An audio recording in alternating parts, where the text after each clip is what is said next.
اما استون یکی از 27 بازیگر برتر زن و از بی‌حاشیه ترین های هالیوود.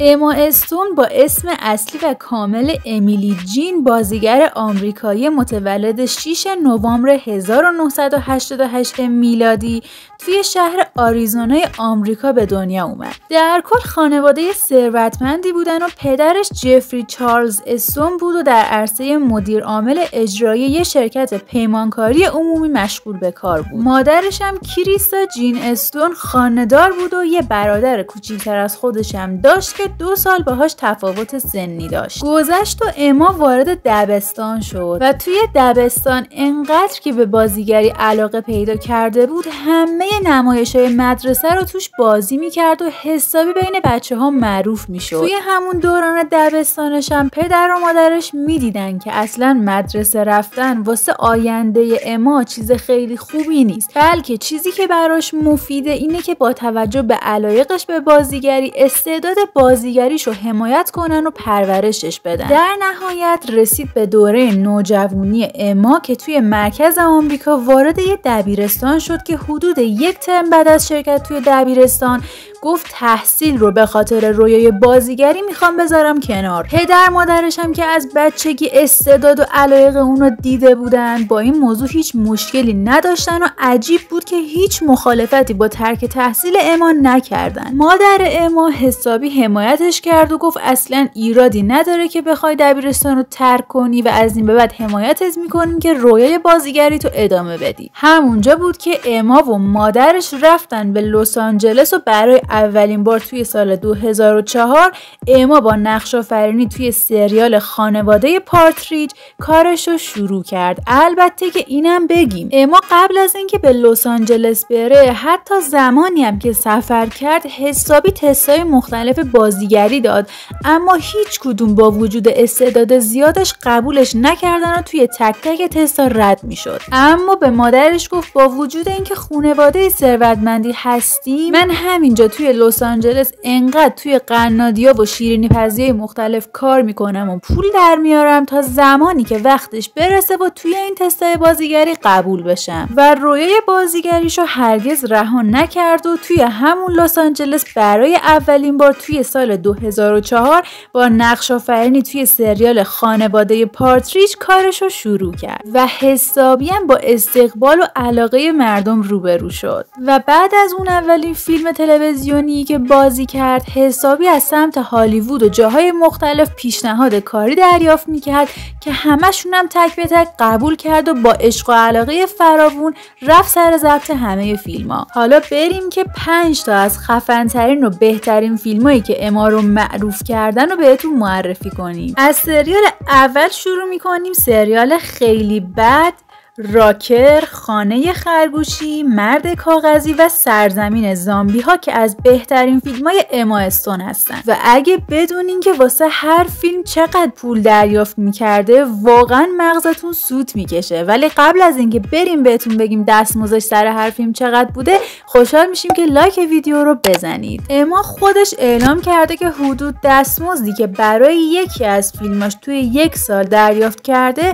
6.5 میلیون دلار بوده که باعث شده به پردرآمدترین بازیگر سال تبدیل بشه. تصور کنید دختری که تستای بازیگریش دائما رد میشد و مجبور بود که برای درآمدزایی توی قنادی کار کنه تبدیل میشه به پردرآمدترین بازیگر سال که همین به تنهایی میتونه به همون یاد بده که تلاش کردن و امید داشتن خودش برای همه چیز کافیه. و اما بزنید بریم که یکم راجع به زندگی شخصی و ازدواج و فرزندان اما استون بهتون اطلاعات بدیم. میرسیم به سال 2010 که خبر رسید این بازیگر با اندرو گارفیلد بازیگر انگلیسی رابطه داره که اگر دیده باشین بعد از اونم توی فیلم بتمن با همدیگه همبازی شدن. اونا به شدت عاشق هم بودن، جوری که همه مردم رو حیرت زده خودشون میکردن. طرفداراشون بی‌صبرانه منتظر ازدواجشون بودن که اتفاقا هم با هم قرار گذاشته بودن که تابستون سال 2015 ازدواج کنن که به طرز عجیب و کاملا یهویی 2-3 ماه قبل از تابستون و ازدواجشون از همدیگه جدا شدن. از اونجایی هم که بهتون گفتیم اما بازیگر بی‌حاشیه‌ای بود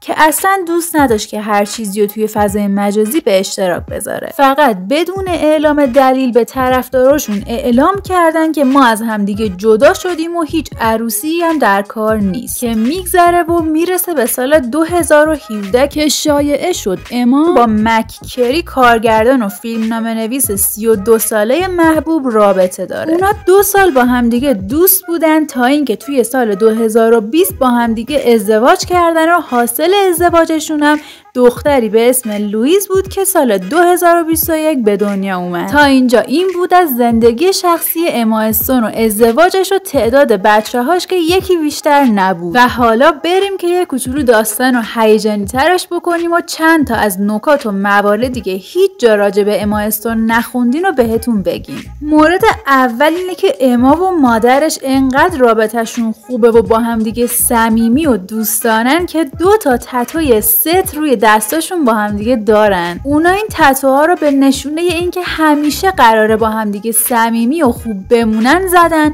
که تا ابد روی دستاشون بمونه و همیشه با نگاه کردن به تتوها یاد هم دیگه بیفتن. مورد جالب و البته شاید یکم ناراحت کننده بعدی اینه که اما از فعالان جدی مبارزه با سرطان بود، اما شاید بگین این کجاش غم انگیزه. اما با مادرش کلی فعالیت‌های مختلف توی زمینه‌های جمع کردن پول برای تحقیقات سرطان می‌کردن، اما خود مادر اما دچار سرطان میشه و یه مدتی به شدت فشار زیادی روی استون بوده. اما در نهایت اینم بگیم که مادرش توی سال 2008 درمان شد. اونا همچنان هم کلی پول و هزینه خرج این میکنن که توی زمینه‌های مختلف سرطان تحقیق بشه و علم روز به روز پیشرفت بکنه. بریم سراغ مورد بعدی که باید بهتون بگم خیلی خیلی خنده‌دار و باحاله. مورد بعدی اینه که اما یه فوبیای شدید و عجیب و غریب داره به اسم فوبیای زمین خوردن. تا حالا همچین چیزی رو شنیده بودین؟ و شاید بگین این فوبیا اصلا یعنی چی و از کجا میاد؟ داستانش اینه که اما وقتی که بچه بوده به کلاس ژیمناستیک میره برای سرگرمی و پر کردن اوقات بیکاریش. اما یه روز که مشغول حرکات سنگین ژیمناستیک بوده به شدت زمین میخوره و جفت دستاش همزمان میشکنن. از اون موقع به بعد دچار این فوبیای عجیب و غریب زمین خوردن شده که هیچ ارتفاعی و اصلا تحمل نمیکنه و دوست نداره خودشو به خطر بندازه. بریم سراغ مورد بعدی که اونم چیزی نیست جز این که اما از فضای مجازی به شدت متنفره و خودش گفته فضای مجازی اصلا شبیه واقعیت و اون چیزی که فکر میکنین نیست و به شدت متنفره از اینکه بخواد توی فضای مجازی خیلی بیش از حد فعالیت بکنه و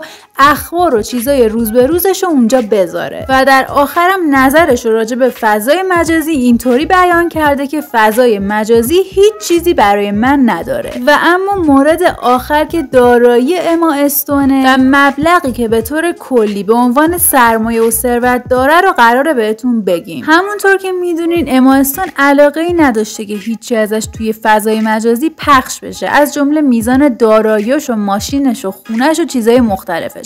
اما تنها چیزی که این وسط لو رفته و همه جا هست فقط و فقط میزان کل دارایی و ثروتیه که در حال حاضر داره که مبلغش هم 40 میلیون دلاره. این بوده از داستان زندگی اما استون از بچگی تا بزرگسالی و فرزندش و تک به تک نکات و ریز جزئیات زندگیش. اگر که از این ویدیو خوشتون اومد و حال کردین حتما توی کامنت ها بهمون بگین و اگر که هنوز ویدیو رو لایک نکردین خوشحال میشیم که لایک ویدیو رو بزنین و چنل ما رو سابسکرایب کنین. لطفاً زنگوله کنار چنلم فعال کنین که هر وقت ویدیو گذاشتیم اولین نفر با خبر بشین. امیدواریم که این ویدیو حسابی بهتون لذت داده باشه و تا یه ویدیو دیگه فعلا خدا نگهدارتون.